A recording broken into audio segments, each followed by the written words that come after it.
Bonjour tout le monde. Alors aujourd'hui on va faire un résumé sur le produit scalaire de dimension 2, c'est-à-dire on va travailler dans le plan.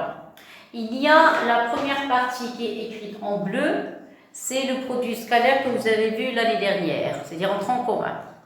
Et la partie qui est en noir, ça sont des choses nouvelles, on voit pour la première fois. Alors on va commencer par un petit résumé de l'année dernière. Alors, expression analytique du produit scalaire. Alors, on considère un repère OIJ orthonormé, c'est-à-dire les axes sont perpendiculaires et vous avez IJ en tant que base. Et l'origine du repère, c'est le point O. Alors, qu'est-ce qu'on a?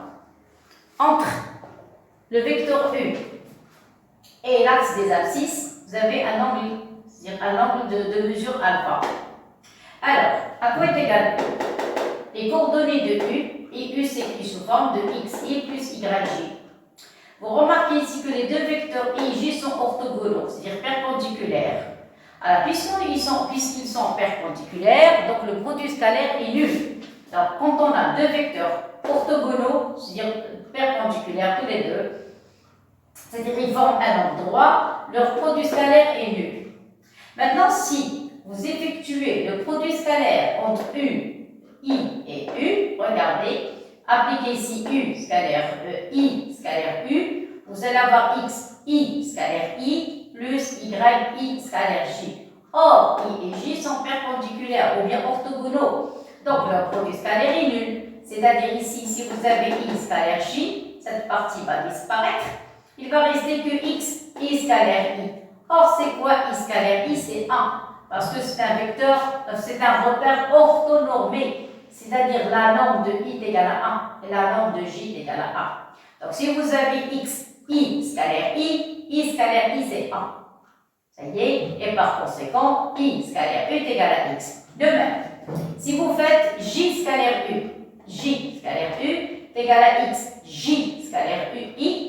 Or, J scalaire I, on a dit, sont orthogonaux comme leur produit scalaire est nul, il va rester Y, J scalaire J. Or, c'est quoi J scalaire J? C'est la norme de J. Et la norme de J est aussi égale à 1. Donc, qu'est-ce qui va rester? Il va rester que le Y. Donc, tout ça, vous avez vu ça l'année dernière. Donc, c'est pour ça que je n'ai pas donné de démonstration. Mais là-bas, il y a des démonstrations. Après, il y a le vecteur U. Le vecteur U, si vous voulez chercher sa norme, vous écrivez racine. Voilà le U, c'est XI plus YJ. Donc, sa norme est égale à racine X carré plus Y carré. Clair? Maintenant, les propriétés sur les normes. Vous avez eu un vecteur qui s'écrit sous forme de XI plus YJ, un vecteur V qui s'écrit sous forme de X'I plus Y'J. Donc, si vous faites le produit scalaire entre U et V en valeur absolue pour que ça soit positif, parce que le produit scalaire c'est un réel. Un réel, il peut être positif comme il peut être négatif. Donc, si vous mettez la valeur absolue, par conséquent, le produit scalaire va être positif. Et ce produit scalaire, entre les vecteurs U et V, est inférieur ou égal à la norme de U fois la norme de V. Alors, quand est-ce qu'on va avoir la valeur absolue du produit scalaire est égale à la norme de U fois la norme de V, si seulement si les vecteurs sont collinaires. U et V sont collinaires. Par contre, la somme, ici c'est le produit, si vous avez la somme, elle est inférieure ou égale à la norme de U. Alors, je répète, la somme, c'est-à-dire la norme de U plus V, inférieure ou égale à la norme de U plus la norme de V. D'accord? Alors, la dernière partie de révision, voilà, c'est la fin. Vous avez deux vecteurs U et V. Entre les deux, il y a un angle de mesure θ. Vous avez la norme de U égale à racine X carré plus Y carré, la norme de V est égale à racine X plus au carré plus Y plus au carré. Donc, si vous voulez calculer cosinus θ, c'est quoi le cosinus? Ça, c'est de l'année dernière. Parce que l'année dernière, on a vu que U scalaire V est égal à norme de U fois norme de V fois cos θ. Vous vous rappelez? U, je répète, U scalaire V est égal à norme de U fois norme de V fois cosinus θ. C'est-à-dire, si j'ai envie d'avoir cos θ, je suis seulement d'écrire U scalaire V divisé par norme de U fois norme de V. Alors, c'est quoi le produit scalaire? C'est X prime. Attention, il y a un prime qui a disparu. Voilà, c'est X. Alors, c'est x, x'. Alors, ça, c'est x'. Alors, x, x' plus y, y'. Les normes, vous avez la norme de u égale à racine x carré plus y carré. La norme de b, c'est racine de x plus au carré plus y prime au carré. Ça y est, mais le produit scalaire, c'est quoi? On fait le produit des abscisses plus le produit des ordonnées. Maintenant, le sinus. Le sinus, c'est le déterminant de UV. Vous savez que le sinus peut être positif et il peut être négatif. De même, le déterminant de deux vecteurs. Le déterminant, c'est un réel qui peut être positif comme il peut être négatif. Clair? Donc, le cosinus, c'est un produit scalaire sur produit des normes. Le sinus, c'est le déterminant entre U et V, c'est-à-dire le vecteur UV, sur le produit des normes. C'est quoi le déterminant de UV? C'est X, Y, les coordonnées de U et V, ces coordonnées sont X' et Y'. Ça y est, alors je répète, cos θ, c'est produit scalaire sur produit des normes, sinus θ, c'est déterminant UV sur produit des normes.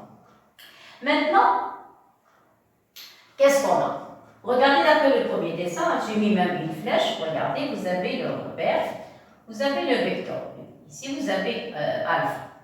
Alors ici, vous êtes en présence d'un triangle rectangle. Un triangle rectangle, dans les sommets, vous avez ce point et ce point. Clair? Vous voulez calculer cosinus alpha. À quoi est égal cosinus alpha? Cosinus alpha est égal à ça, x, ça y est, sur la norme du vecteur, la distance, cette distance n'est autre que la norme du vecteur. Donc, je répète, cosinus alpha est égal à x divisé sur cette distance, ou bien ça peut être négatif, parce que cosinus peut être négatif. Ça y est? Donc, vous allez avoir ici x, cette partie x divisée par la norme de u. Qu'est-ce que ça veut dire? Ça veut dire, je peux remplacer à quoi est égal x. Dans ce cas, elle va être égale à la norme de u fois cosinus alpha. Voilà, je répète. Ici, je vais même l'écrire si vous voulez. Vous avez cosinus alpha, à quoi est égal? Cosinus alpha est égal à x sur la norme de u. Ça va?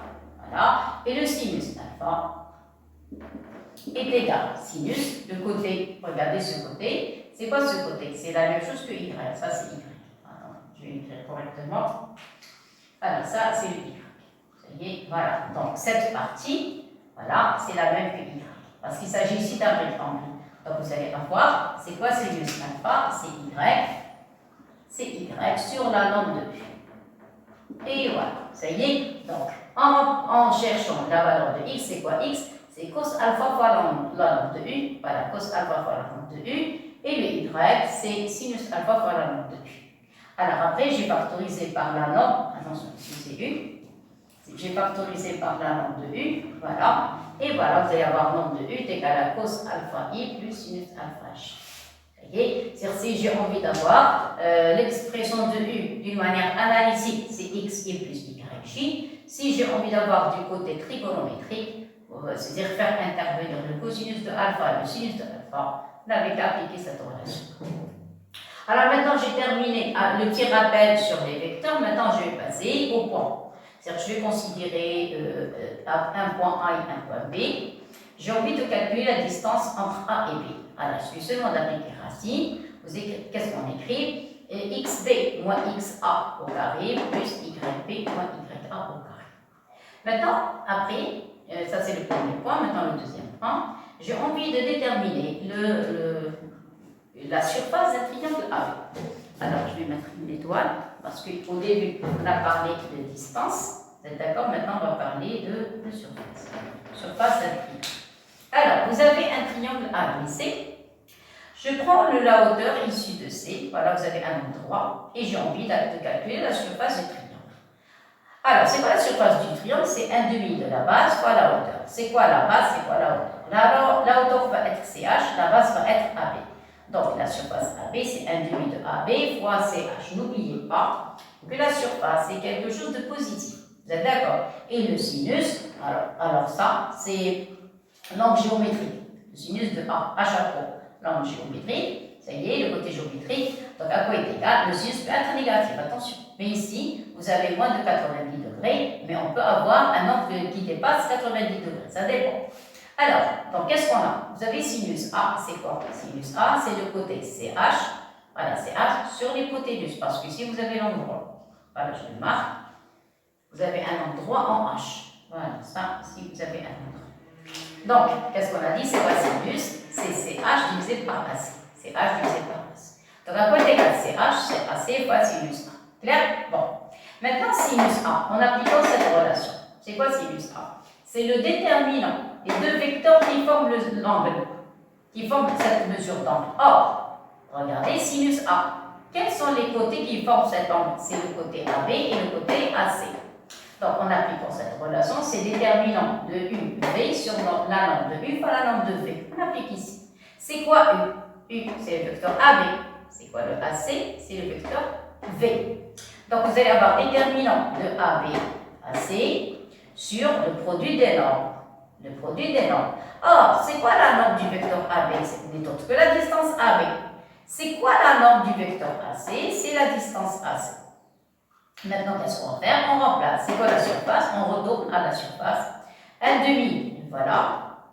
Le AB, le voilà. Le CH, voilà le CH. C'est AC fois sinus 1. Voilà. Alors, c'est 1,5. Alors, je répète. La surface, c'est 1,5, le voilà. Le AB, le voilà. La distance CH, c'est quoi? C'est AC sinus 1. Vous êtes d'accord? S'il vous plaît, avec un sinus positif. Il faut que le sinus soit positif. Bon. Alors, qu'est-ce qu'on a dit? C'est AB, qu'est-ce qu'on a dit? AB, CH. C'est quoi CH? C'est AC fois sinus 1. Voilà, 1,5 de AB, c'est quoi? CH, je remplace par AC sinus 1. Voilà, le AC, il reste il manque le sinus 1. C'est quoi sinus 1? C'est valeur absolue du déterminant de ABAC sur AB fois AC. Pourquoi j'ai mis la valeur absolue? Parce que la surface, c'est quelque chose de positif. Donc, on ne doit pas avoir un signe négatif. Qu'est-ce que vous remarquez? Vous avez AB, AB va disparaître, la distance AC avec AC va disparaître. Qu'est-ce qui va rester? La surface du triangle va rester 1,5, valeur absolue du déterminant des deux vecteurs AB, AC. Voilà. Donc, ce que vous devez retenir, ce n'est que le résultat que vous devez. Ne retenez que le résultat. Les démonstrations, vous n'en avez pas besoin. Donc, vous devez écrire, quand vous avez un triangle quelconque, c'est quoi sa surface? C'est 1,5. Vous allez prendre deux vecteurs sur deux côtés du triangle. Vous allez former les deux vecteurs AB par exemple et AC. Vous allez calculer leur déterminant. Attention, avec une valeur absolue. Je vais la mettre en vert. Ici, c'est une valeur absolue. Il faut que ce soit positif. Ça y est, parce que la surface, c'est quelque chose de positif. Clair? Et voilà, c'est terminé. Et après, vous divisez par 1,5 et vous avez la surface du triangle. Ça y est, correctement. Et voilà, ça y est comme ça. Très bien. Maintenant, on a terminé le côté rappel. Donc, on a terminé le côté rappel sur le produit scalaire. Ça y est. Et maintenant, on va passer au nouveau programme, c'est-à-dire programme de première sciences maths ou bien programme de première sciences X. La différence entre les deux, c'est le degré de difficulté des exercices.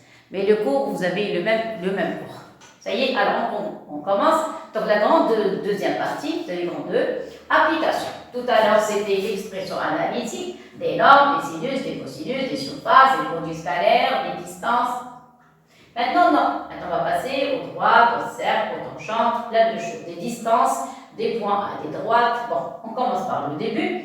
Application du produit scalaire, je commence par l'équation du droit. La chose la plus simple. Alors, regardez ici. Ça, on l'a vu l'année dernière dans le chapitre des droites. La droite dans le plan, si vous voulez avoir l'équation cartésienne de la droite, on n'avait qu'à écrire D qui va s'écrire sous forme de AX plus BY plus C est égal à 0. Quand on veut déterminer le vecteur directeur de la droite, c'est-à-dire quelque chose qui va en parallèle avec la droite, ce vecteur U a pour coordonnée moins B. Voilà, j'ai mis même en rouge, moins B1. Si vous voulez avoir le vecteur normal, c'est-à-dire le vecteur qui est perpendiculaire à la droite, celui-là, regardez, il est en parallèle avec la droite D. Celui qui est en perpendiculaire à la droite a pour coordonnée AB. Qu'est-ce que ça veut dire? Ça veut dire, si vous effectuez le produit scalaire entre N et U, vous allez trouver 0, parce que les vecteurs U et N sont orthogonaux.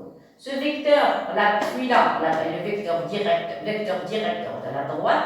Celui-là, on l'appelle vecteur normal à la droite. Normal, Le mot normal, c'est ce qu'on appelle une perpendiculaire. La normale, c'est la perpendiculaire.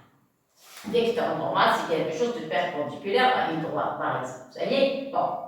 Alors, le cas qui rend les choses simples, c'est que ce A et ce B n'est autre que les coordonnées du vecteur N.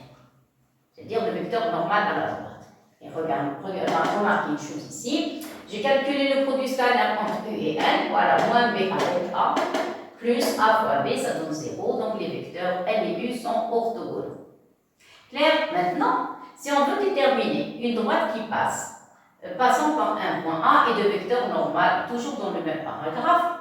Alors ici, j'ai seulement montré c'est quoi une équation, un petit rappel, c'est quoi l'équation cartésienne, c'est quoi le vecteur directeur et c'est quoi le vecteur normal. Maintenant, on commence le cours. Vous avez une droite D passant par un point A et de vecteurs normal. Ça y est, maintenant je lance le cours avec vecteur normal. Parce qu'en général, c'est vraiment rare qu'on travaille avec les vecteurs directeurs. L'année dernière, on travaillait toujours avec les vecteurs directeurs en tronc commun. Mais cette année, c'est-à-dire en première science maths ou bien sciences X, on utilise les vecteurs normaux. Clair? Alors, on considère une droite qui passe par un point A de coordonnées x, a, y, a et qui a pour vecteur normal n de coordonnées a. Si on veut déterminer l'équation de cette droite, il y a deux méthodes. La première méthode, laquelle, regardez, oui, avant de dire quoi que ce soit, quand vous voulez déterminer l'équation d'une droite, d'un cercle, il faut toujours considérer un point M de coordonnées x, y. Parce que ce M, c'est lui qui va nous aider à déterminer l'expression de la droite. Ça y est, le point M a toujours comme coordonnées x et y. Bon, alors je commence. Si vous avez une droite D qui passe par un point A, x, a, y, a, et de vecteur normal n à b, si vous prenez n'importe quel point M de la droite, regardez la direction du vecteur AM avec le vecteur n. Les deux vecteurs sont orthogonaux. Regardez, AM et n sont orthogonaux, c'est-à-dire perpendiculaires. Voilà, là, le vecteur AM, voilà le vecteur n. Tous les deux forment un endroit entre les deux. Ça y est, tous les deux forment un endroit. C'est-à-dire, le vecteur AM et n sont orthogonaux, et par conséquent, le produit scalaire AM scalaire n est égal à 0. Ça y est, donc conclusion. Si vous avez un point A et un vecteur normal, il suffit seulement de considérer un point M de coordonnées x, y, calculer le produit scalaire entre A, M et N. Vous remarquez qu'ils sont, regardez le dessin, ils sont perpendiculaires ou bien orthogonaux, et par conséquent, le produit scalaire est nul. Il suffit seulement de remplacer, voilà le vecteur AM, c'est x moins xa, y moins ya. Le vecteur normal, on a donné AB. Donc, si vous voulez calculer le produit scalaire, vous n'avez qu'à multiplier le A avec x moins xa, plus le B avec y moins ya, et puisque est égal à 0, donc vous avez l'équation de la droite. Deuxième méthode, c'est une petite remarque. On a un vecteur normal à la droite D. Donc, quand vous avez un vecteur normal, comme j'ai dit tout à l'heure, le vecteur normal a pour coordonnées AB. Alors, ce A et ce B, ce sont les A et B qu'on a dans l'équation de la droite. Ça y est, alors dans ce cas, vecteur normal, ça y est, je vais écrire ici. Alors, le vecteur N, qu'est-ce qu'on a dit? A pour coordonnées AB, ça y est. Donc, le A, vous le mettez ici, et le B, vous le mettez ici. Et voilà, ça y est. Maintenant, qu'est-ce qui reste? Le A déterminé, c'est le C. Comment on détermine le C? Il suffit seulement, regardez, pour trouver le C, il suffit seulement de remplacer les coordonnées de A dans l'équation de D, tout simplement. Vous prenez les coordonnées de A. Pourquoi les coordonnées de A? Parce que le A appartient à la droite, vous êtes d'accord? Alors, le A appartient à la droite. Si le A appartient à la droite, il vérifie l'équation de la droite. Donc, attendez ici. Voilà. Donc, si le A appartient à la droite, donc, vous avez les coordonnées x, a, y, a. Si on les remplace ici, on va trouver un 0. Et comme ça, vous pouvez déterminer facilement le C. C'est ce que j'ai écrit. Pour déterminer le C, il suffit seulement de remplacer les coordonnées de A dans l'équation de la droite. Et comme ça, vous pouvez trouver facilement la valeur de C. Maintenant, c'est terminé. On a écrit je vous ai donné deux méthodes pour déterminer l'équation d'une droite. Je répète, l'équation cartésienne. Parenthèse, c'est autre chose. Bon, alors, on retourne au cours. Regardez, maintenant j'ai une droite. Une droite d'équation cartésienne à x plus b plus égale à 0. Donc, le vecteur normal, c'est quoi? comme toujours, le vecteur normal, vous avez ici le A, ici vous avez le B, donc le N a pour coordonnée A. Ça y est, voilà les coordonnées de N.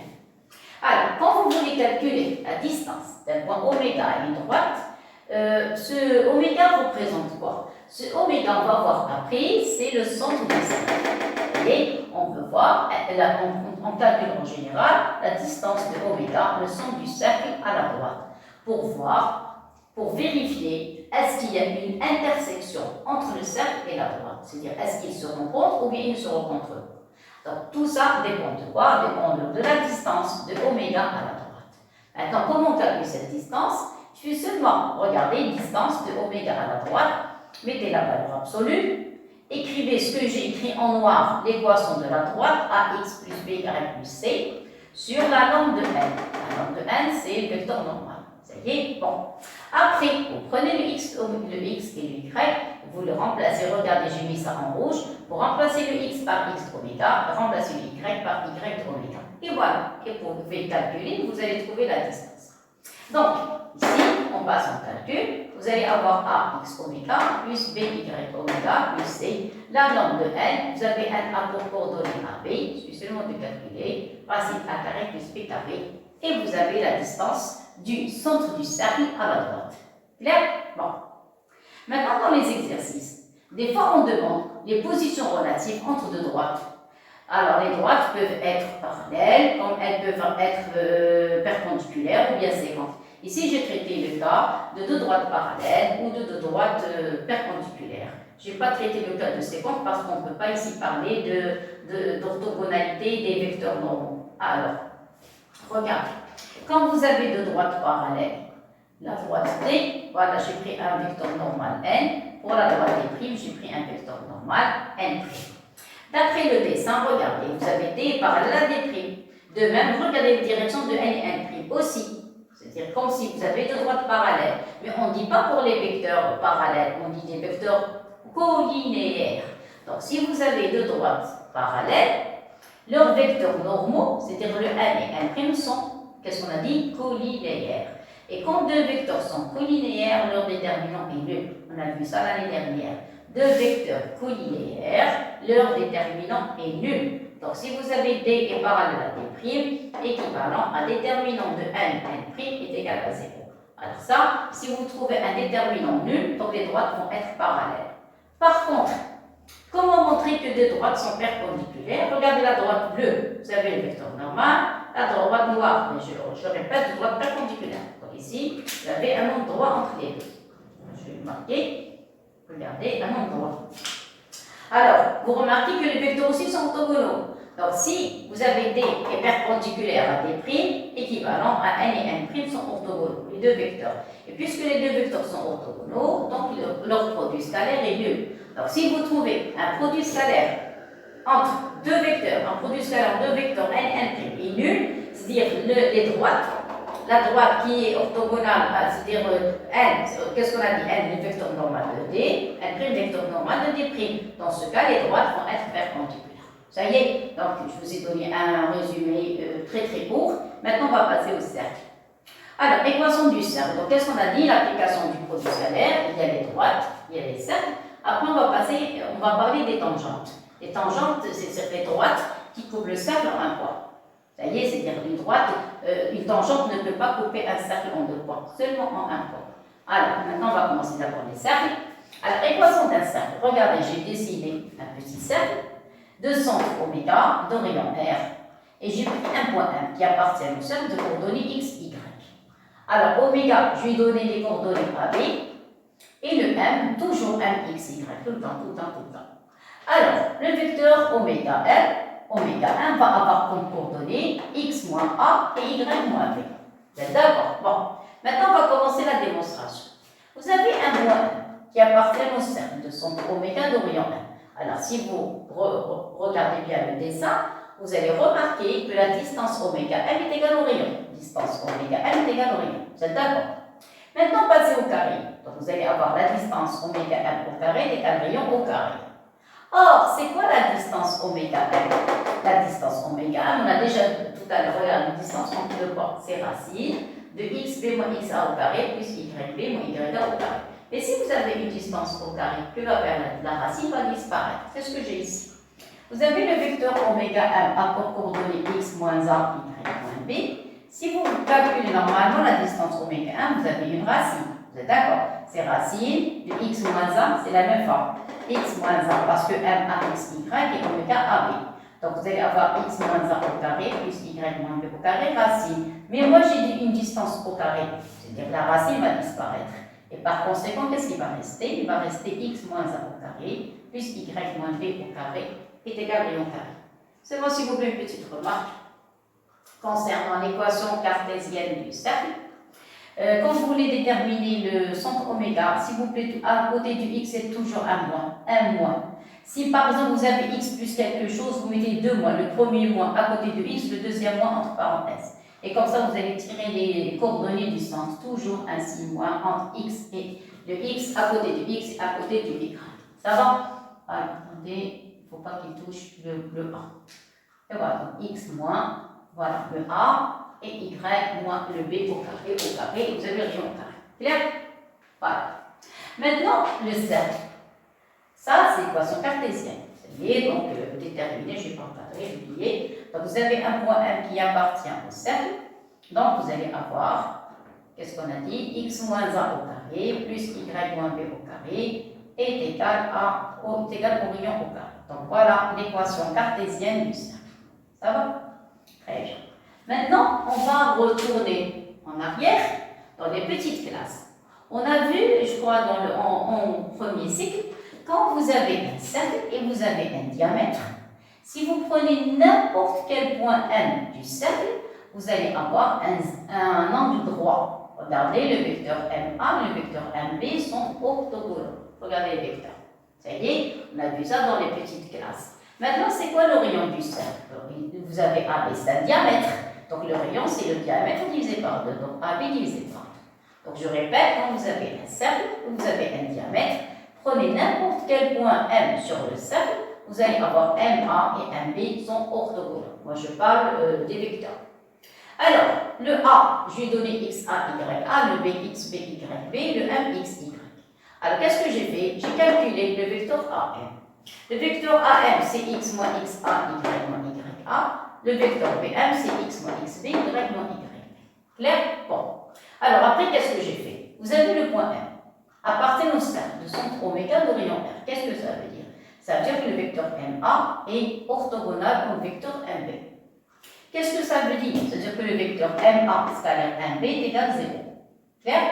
Et vous remarquez une chose, que les points ont changé de place. Qu'est-ce que j'ai fait? J'ai changé la position du vecteur MA, la position du vecteur MB, les deux à la fois. Parce que si vous changez les places des lettres, il y a un moins qui va apparaître. Ici, pour le changement de MA, j'ai fait apparaître le premier moins. Le changement de MB, j'ai fait apparaître le deuxième moins. Le premier moins et le deuxième moins ont disparu. Qu'est-ce qui va rester? Il va rester AM, scanner BM est égal à 0. Donc, conclusion. C'est quoi AM? Voilà les coordonnées du vecteur AM. Voilà les coordonnées du vecteur BM. Vous avez un produit scalaire et nul. Donc, conclusion. M appartient au cercle oméga R équivalent. Vous allez faire le produit des abscisses plus le produit des ordonnées. Donc, le produit des abscisses, vous allez avoir x moins xa fois x moins xb, le voilà, plus le produit des ordonnées, y moins ya, facteur de y moins yb, et vous avez l'équation d'un cercle. Alors, qu'est-ce qu'on a déterminé? L'équation d'un cercle déterminée par l'un de ses diamètres. Ça va? Alors maintenant, dernière partie du cours. On va déterminer l'équation paramétrique d'un cercle. Alors, regardez, vous avez un repère, OIJ. Vous avez un cercle de centre oméga et de rayon. Voilà le centre du cercle. Voilà un point M. Ici, vous avez le rayon. Ici, vous avez un angle θ avec l'horizontale, formé par l'horizontale. Alors, le point oméga a pour coordonnées A et B. Le point M a pour coordonnées X, Y. Alors, on veut calculer cosinus de cet angle. C'est-à-dire ça, c'est θ. Cosinus de θ. C'est quoi le cosinus de θ? C'est cette distance, cette mesure, sur l'hypoténuse. C'est quoi cette mesure? Cette mesure n'est autre que x moins 1. Regardez, la mesure, celle-ci, voilà, le cosinus, cette mesure, sur le rayon. Cette mesure n'est d'autre que x moins a. Donc cosinus θ va être égal à x moins a sur l'hypoténuse qui est le rayon. Maintenant le sinus. Le sinus c'est la verticale. Donc vous allez avoir cette distance, celle-ci. Sin de θ c'est cette distance sur le rayon. C'est quoi cette distance? N'est autre que y moins b. Voilà, regardez, le sinus de θ, c'est cette mesure, ça y est, sur l'hypoténuse. Cette mesure n'est autre que y moins b, et sur l'hypoténuse, c'est le rayon. Donc, vous allez avoir y moins b sur le rayon.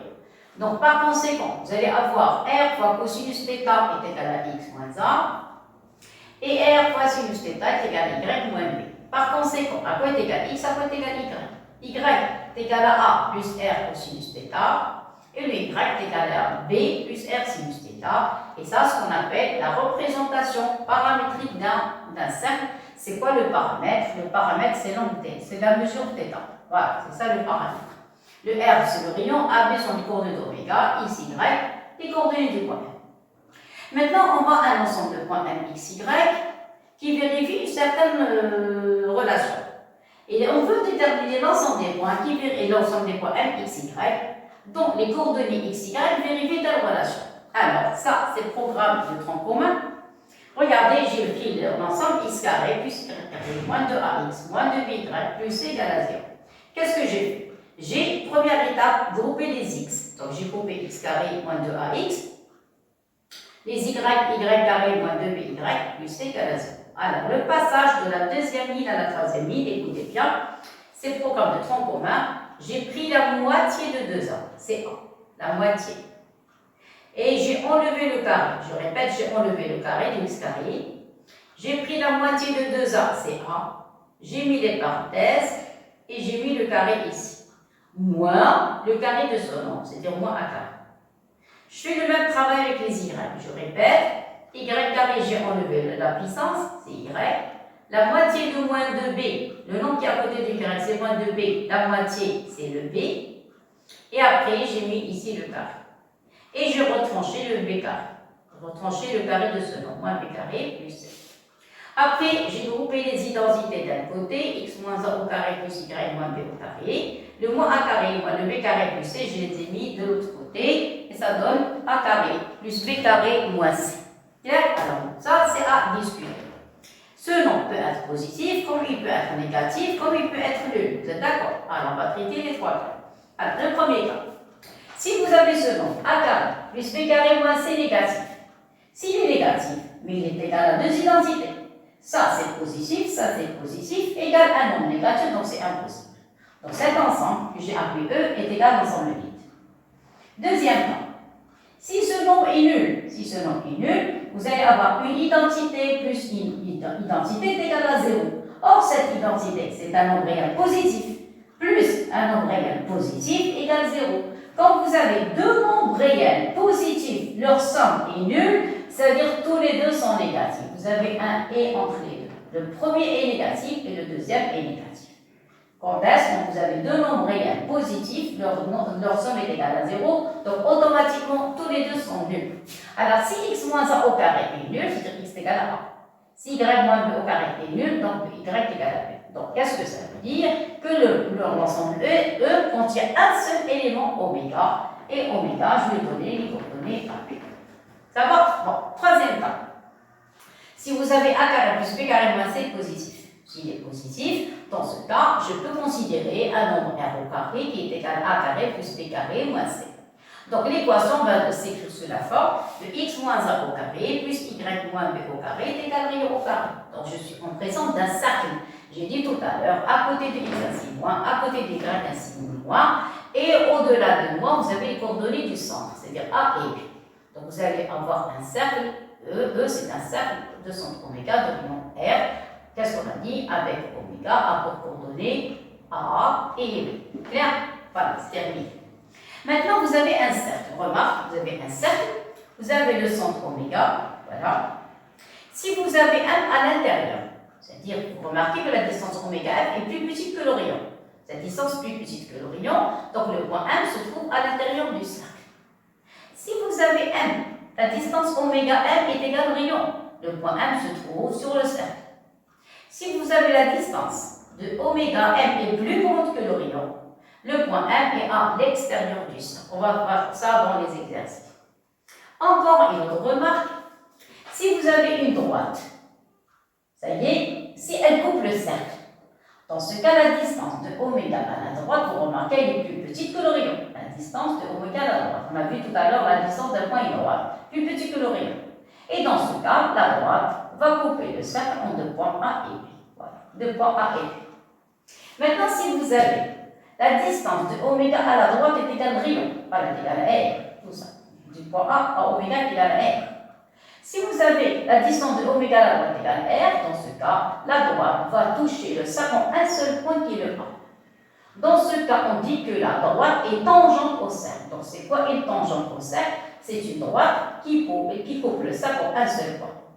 Maintenant, si vous avez regardé, la distance de oméga à la droite, elle est plus grande que l'horizon. Regardez, le point A, elle est plus grande que la distance, est plus grande que l'horizon. Par conséquent, on dit dans ce cas que la droite D et le cercle n'ont aucun point de contact, donc leur intersection est l'ensemble vide. Clair? Maintenant, c'est terminé. On passe à la dernière partie, l'équation des tangentes. Cette partie, c'est le cas du deuxième cas, le deuxième cas qu'on a traité tout à l'heure, donc les tangentes au cercle. Alors, pour la tangente au cercle, voilà, vous avez le deuxième cas, je vais faire le deuxième cas à la droite, vous avez le centre oméga, vous avez un point A, et vous avez un point M, X, Y, quelconque. Alors, quelles sont les coordonnées de oméga M? Oméga M, c'est X moins A, Y moins B. Quelles sont les coordonnées de oméga A? Oméga A, c'est X A moins A, Y A moins B. On est d'accord, on commence.